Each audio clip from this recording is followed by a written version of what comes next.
Baik, bismillahirrahmanirrahim. Assalamualaikum warahmatullahi wabarakatuh. Waalaikumsalam warahmatullahi wabarakatuh. Warahmatullahi wabarakatuh. Yang terhormat Bapak Dr. Saiful Al-Mujab, MPD. Perkenalkan, saya Santi Rahmawati, NPM 2150227 sebagai moderator dari kelompok 3 dan rekan-rekan saya yaitu ada Teh Hoirun Nisa Nur Laksana, NPM 2150224. Kemudian ada Teh Resa Damayanti, NPM 2150211. Kemudian ada Teh Pina Milatul Hanifah, NPM 2150227. Di sini kita akan memaparkan materi tentang APBN sebagai instrumen penting dalam penanganan dampak pandemi. Langsung saja ke pembahasan yang pertama akan disampaikan oleh Pina. Kepada Teh Pina, saya persilakan.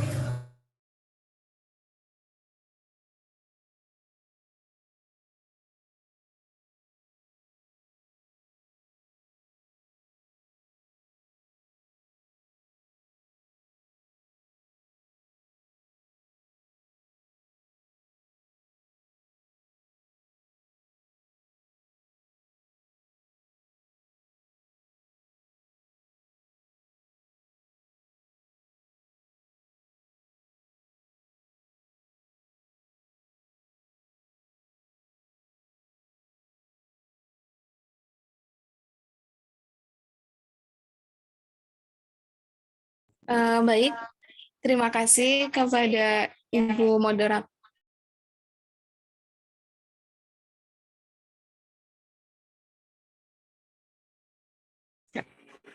Baik, terima kasih kepada Ibu Moderator yang telah memberikan waktu dan kesempatannya kepada saya. Di sini saya akan menjelaskan tentang peran penting APBN dalam penanganan dampak pandemi.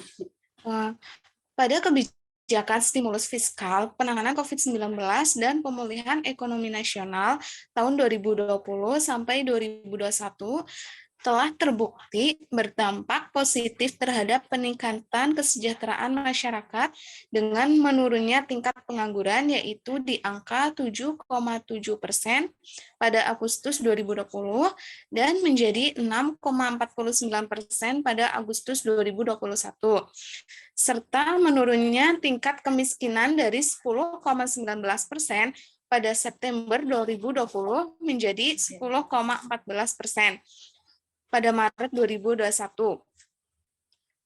Dilanjut pada pertumbuhan ekonomi pada tahun 2021 tumbuh sekitar di angka 3,7%, yaitu ditopang oleh pertumbuhan sektor manufaktur, perdagangan, informasi komunikasi, dan pertambangan. Tingkat inflasi pada tahun 2021 yaitu sebesar 1,87%, yang relatif tinggi itu yaitu pada tahun 2020 yang mengindikasikan sinyal perbaikan permintaan dan konsumsi domestik. Lalu pada inflasi Agustus 2020 semakin berkurang. Sementara dari realisasi APBN pada tahun 2021 terjadi peningkatan kinerja yang semakin optimal dari sisi pendapatan dan belanja negara. Boleh dilanjut. Ada kebijakan fiskal di tahun 2022 yaitu satu, percepatan penanganan COVID-19 dengan penguatan sektor kesehatan sebagai kunci pemulihan ekonomi. Yang kedua yaitu menjaga ketahanan, kelangsungan, dan mempercepat pemulihan ekonomi melalui program perlindungan sosial atau Perlinsos. Dukungan ekonomi di sini yaitu melalui program perlindungan sosial usaha mikro kecil menengah UMKM dengan memberikan program Keluarga Harapan PKH, kartu sembako, kartu prakerja, bantuan langsung tunai atau BLT yang bersumber dari dana desa, subsidi bunga KUR, dan insentif dunia usaha. Dan yang ketiga yaitu menjaga momentum reformasi struktural untuk meningkatkan daya saing dan kapasitas produksi melalui sumber daya manusia yang unggul dan berintegritas, serta sistem kesehatan yang handal, perlinsos yang adaptif, dan infrastruktur, serta pendukung transformasi ekonomi. Dan yang keempat yaitu mereformasi fiskal supaya lebih komprehensif, yaitu di sini dengan melakukan reformasi perpajakan, menggunakan belanja negara yang lebih baik, cadangan untuk antisipasi ketidakpastian, inovasi pembiayaan kerjasama pemerintah dengan badan usaha KPBU, Special Mission Fiscal SMV, dan pengendalian utang. Dan yang terakhir yaitu ada menjaga pelaksanaan anggaran pendapatan dan belanja negara atau APBN pada 2022 tetap berjalan optimal sebagai fondasi konsolidasi fiskal di tahun 2023, yakni dengan mereformasi struktural yang harus optimal, reformasi fiskal harus berhasil, dan menjadi komitmen bersama di seluruh kementerian atau lembaga. Dan selanjutnya ada APBN pada tahun 2022 untuk melanjutkan dukungan pemulihan ekonomi dan reformasi struktural. Hasil dari analisis data, reformasi fiskal dan struktural pada tahun 2022 ini akan mendukung penguatan kapasitas fiskal pada tahun 2023 yaitu sebesar defisit di bawah 3% dari PDB. Penguatan sektor kesehatan di sini akan dilaksanakan sebagai kunci recovery ekonomi, yaitu antara lain vaksinasi yang dilakukan untuk mencapai kekebalan komunal, penyediaan fasilitas kesehatan yang memadai, selanjutnya tersalurnya pembayaran insentif tenaga kesehatan, dan tersedianya obat-obatan yang cukup. Kemudian ada program perlindungan sosial yang lain atau perlinsos diarahkan untuk menjaga lifeline survival dan akselerasi recovery berupa dukungan kepada dunia usaha UMKM, yaitu dengan memberikan program keluarga harapan PKH, kartu sembako, kartu prakerja, BLT, dana desa serta subsidi di bunga KUR dan insentif dunia usaha. Di sini bisa dilihat berdasarkan tabel di samping, pendapatan perpajakan di sini itu dominan untuk meningkatkan pentingnya peran serta masyarakat dalam mendukung sumber pendapatan APBN dan APBD. Di sini bisa dilihat perpajakan pada tahun 2021 lebih meningkat dibandingkan pada tahun 2020. Adanya peningkatan terhadap pendapatan perpajakan di sini disebabkan karena pemulihan kondisi perekonomian yang merupakan basis perpajakan atau tax base yang pada tahun-tahun sebelumnya itu mengalami penurunan disebabkan adanya dampak pandemi COVID-19.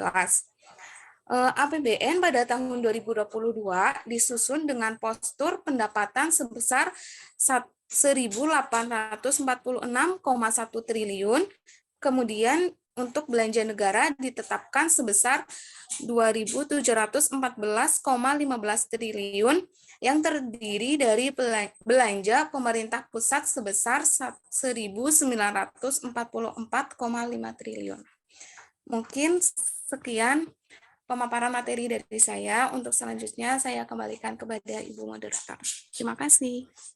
Baik, terima kasih kepada Teh Vina yang sudah memaparkan materi pertama. Kemudian dilanjutkan pembahasan materi yang kedua yang akan disampaikan oleh Teh Hoirunisa. Kepada Teh Hoirunisa, saya persilakan. Baik, terima kasih kepada Ibu Moderator yang telah mengizinkan saya untuk menyampaikan materi. Di sini saya akan menyampaikan materi tentang sumber utama pendapatan negara. Nah, bisa dilihat bahwa sumber pendapatan negara itu ada 3. Yang pertama ada pajak, SDA, dan BLU atau lebih tepatnya pendapatan negara bukan dari pajak. Lalu yang ketiga ada hibah. Nah, namun sebelumnya bakal saya jelasin kalau ini tuh target yang ditetapkan oleh pemerintah, tapi bukan realisasinya.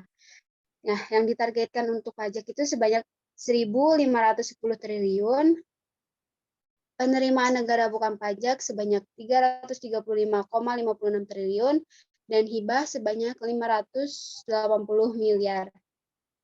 Materi selanjutnya tentang realisasi pendapatan negara tahun 2021 melalui target yang ditetapkan pada APBN.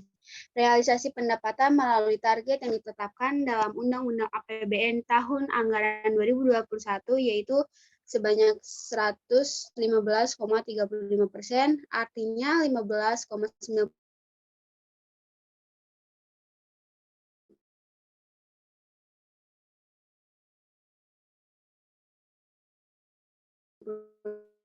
di APBN 2 sebelumnya yaitu pada level 1.546,1 triliun. Pencapaian pendapatan negara ini berasal dari penerimaan pajak. Lalu bisa kita lihat pada tabel di samping materi selanjutnya. Realisasi pendapatan negara mencapai 2.100,34 triliun dan ini melebihi target APBN 2021, di mana penerimaan perpajakan mencapai 1.547,84 triliun, PNBP sebesar 458,49 triliun, dan penerimaan hibah sebanyak 5,1 triliun. Realisasi pendapatan dan belanja tersebut, defisit APBN tahun 2021 adalah sebesar 775,1 triliun. Seperti yang sudah dijelaskan, kalau yang tadi itu target dan kalau ini realisasinya. Materi selanjutnya bisa dilihat pada tabel di sebelah, dilihat lebih rinci lagi menurut komponen penyusunnya bahwa kontributor utama yaitu ada pada pajak negeri, yaitu pajak penghasilan PPN, PPH, dan pajak pertambahan nilai barang dan jasa, serta pajak penjualan atas barang mewah, PPN dan PPNBM, yang masing-masing berkontribusi sebesar 47,26% dan 37,44%. Pada tahun anggaran 2021, realisasi hampir semua jenis pajak dalam negeri mengalami peningkatan, kecuali pajak bumi bangunan, PBB. Kenaikan paling signifikan terjadi pada komponen PPN dan PPNBM yang naik sebesar 26,56% dari realisasi tahun sebelumnya, diikuti oleh PPH yang naik sebesar 17,28%. Nah, materi selanjutnya tentang belanja negara pada tahun 2021 yang responsif dengan pendekatan spending better. Namun sebelumnya di sini saya akan menjelaskan tentang apa itu spending better. Spending better adalah belanja yang berkualitas melalui pelaksanaan anggaran secara efektif, efisien, dan akuntabel. Nah, apa saja yang bisa dilakukan untuk penguatan spending better? Yang pertama, penerapan zero-based budgeting, yaitu dengan melakukan efisiensi belanja kebutuhan dasar, fokus program prioritas, berorientasi pada hasil, result and base, dan daya tahan automatic stabilizer. Yang kedua, subsidi yang tepat sasaran. Yang ketiga, efektivitas perlinsos, akurasi data, dan penyempurnaan mekanisme penyaluran, integrasi, atau sinergi program. Yang keempat, penguatan desentralisasi fiskal untuk meningkatkan kemandirian, sinergi, dan harmoni, serta keadilan. Lalu yang kelima, penguatan quality control TKDD agar menghadirkan layanan publik yang berkualitas, pengurangan kesenjangan, dan peningkatan kesejahteraan. Mungkin sekian yang bisa saya sampaikan materinya. Selanjutnya saya kembalikan kepada moderator. Baik, terima kasih kepada Teh Horenisa yang sudah memaparkan materi kedua. Selanjutnya, izinkan saya melanjutkan materi ketiga. Di sini bisa dilihat ada sajian tabel ya. Berdasarkan tabel, total penerimaan pajak penghasilan atau PPH dari migas pada tahun 2021 mencapai 52,84 triliun, melejit hingga 59,25% dibandingkan dengan tahun sebelumnya yang hanya 33,23 triliun. Peningkatan realisasi PNBP non-migas utamanya disebabkan oleh naiknya harga batu bara acuan atau HBA yang rata-rata sebesar USD 121,47 per ton, naik 108% dibandingkan dengan periode yang sama tahun 2020 sebesar USD 58,17 per ton. Jadi di sini ada kenaikan total penerimaan pajak penghasilan atau PPH tahun 2021. Selanjutnya, kenaikan gas alam di Eropa yang mengakibatkan biaya pembangkit listrik dengan gas alam menjadi lebih mahal dan mulai beralih ke batu bara dan permintaan batu bara yang tinggi terutama di Cina. Kenaikan produksi batu bara serta kenaikan harga komoditas mineral lainnya seperti tembaga, nikel, dan timah. Realisasi penerimaan pajak dalam negeri 2021 sebesar 1.474,145 triliun atau mencapai 104,58% dari target yang ditetapkan dalam APBN sebesar 1.409 triliun. Hal ini berarti realisasi pajak dalam negeri tahun 2021 lebih besar sebesar 225,7 triliun atau lebih tinggi dari 18,08% dibandingkan dengan realisasi tahun 2020 yang sebesar 1.248,41%. Jadi terjadi kenaikan penerimaan pajak dalam realisasinya pada tahun 2021. Kemudian di sini ada gambar 5 kementerian lembaga atau KL. Realisasi belanja pada KPL terbesar pada Kementerian Kesehatan sebesar 208,32 triliun atau 17,49% dari total realisasi belanja pemerintah pusat.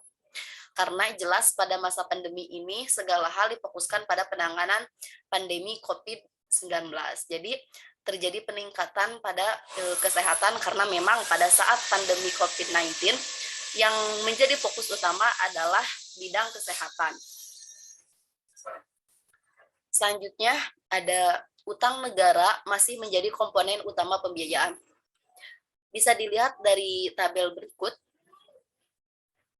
Analisis realisasi defisit anggaran dan rincian pembiayaan. Berdasarkan data dari tabel 2.5, Indonesia mengalami defisit anggaran sebesar 775,06 dikarenakan jumlah anggaran belanja negara melebihi jumlah pendapatan dan hibah. Bisa dilihat dari tabel berikut bahwa memang benar jumlah belanja negara yang hanya jumlah pendapatan negara dan hibah hanya 2.011,34,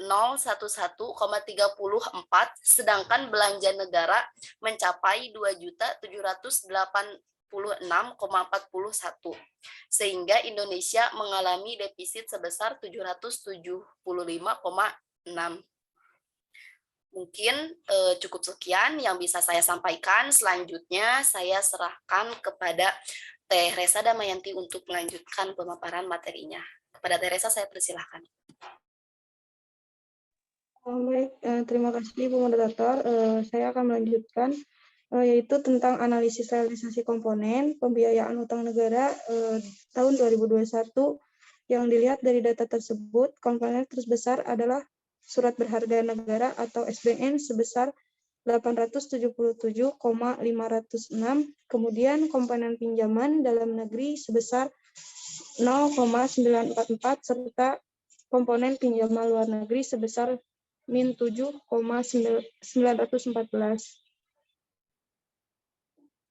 Next. Nah, mungkin bisa dilihat ya dari analisis gambar 2.7, pembiayaan utang negara dari tahun 2017 sampai 2022 itu berdasarkan diagram. Pembiayaan utang paling besar ada pada tahun 2020 sebesar 1,229,6 triliun rupiah dikarenakan pembiayaan negara yang berfokus kepada dana bantuan sosial serta fasilitas kesehatan yang diberikan pemerintah kepada masyarakat sebagai salah satu bentuk upaya pemerintahan dalam menangani COVID-19. Next. Nah, di sini ada materi tentang tantangan dalam pengelolaan fiskal demi terwujudnya APBN. Tantangan akan ruang fiskal ini sangat terbatas dalam jangka menengah pemerintahan masih akan melanjutkan kebijakan belanja yang bersifat countercyclical dalam bentuk ekspansi belanja guna mendorong peningkatan permintaan agregat atau konsumsi dan investasi. Yang ada gilirannya itu diharapkan akan mengungkit pertumbuhan ekonomi dan peningkatan penerimaan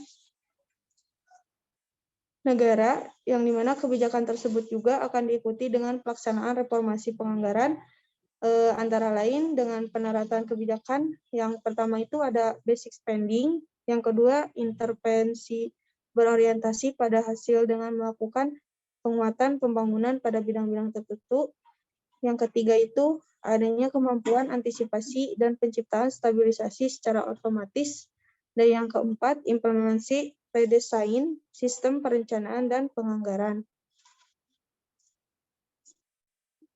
Next, selanjutnya ada pula program-program prioritas, antara lain yaitu yang pertama, pemberian bantuan pendidikan dari usia dini sampai dengan jenjang pendidikan tinggi, antara lain melalui pelaksanaan program Indonesia Pintar atau PIP dan pemberian KIP kuliah. Yang kedua itu ada penguatan vokasi melalui peningkatan link and match dengan kebutuhan dunia industri untuk menjawab kebutuhan masa depan yang semakin beragam. Poin ketiga itu yang melanjutkan pemberian bantuan PKH atau kartu sembako untuk mengurangi beban pengeluaran masyarakat miskin dan rentan miskin guna membantu pemulihan sosial. Poin keempat itu memenuhi kewajiban pemerintah untuk menjaga akuntabilitas pengelolaan utang. Poin kelima, menjaga stabilitas harga dan daya beli masyarakat, khususnya golongan miskin dan rentan melalui pemberian subsidi. Dan yang keenam, melaksanakan kegiatan-kegiatan pembangunan infrastruktur, antara lain pembangunan jalan, pembangunan sarana air minum, pengelolaan air limbah, irigasi, sanitasi, dan kegiatan lainnya yang penyalurannya dilaksanakan dengan prinsip berbasis kinerja. Next. Mungkin dari saya segitu. Saya kembalikan kepada Ibu Moderator. Terima kasih. Baik, terima kasih kepada Teresa yang telah memaparkan materi terakhir dari kelompok 3. Mungkin cukup sekian dari kami, dari kelompok 3. Kurang lebihnya mohon dimaafkan apabila ada kesalahan dalam pengucapan kata atau pemaparan materi. Saya sebagai moderator pamit undur diri. Wabillahi taufiq wal hidayah. Wassalamualaikum warahmatullahi wabarakatuh. Waalaikumsalam warahmatullahi wabarakatuh. Warahmatullahi wabarakatuh.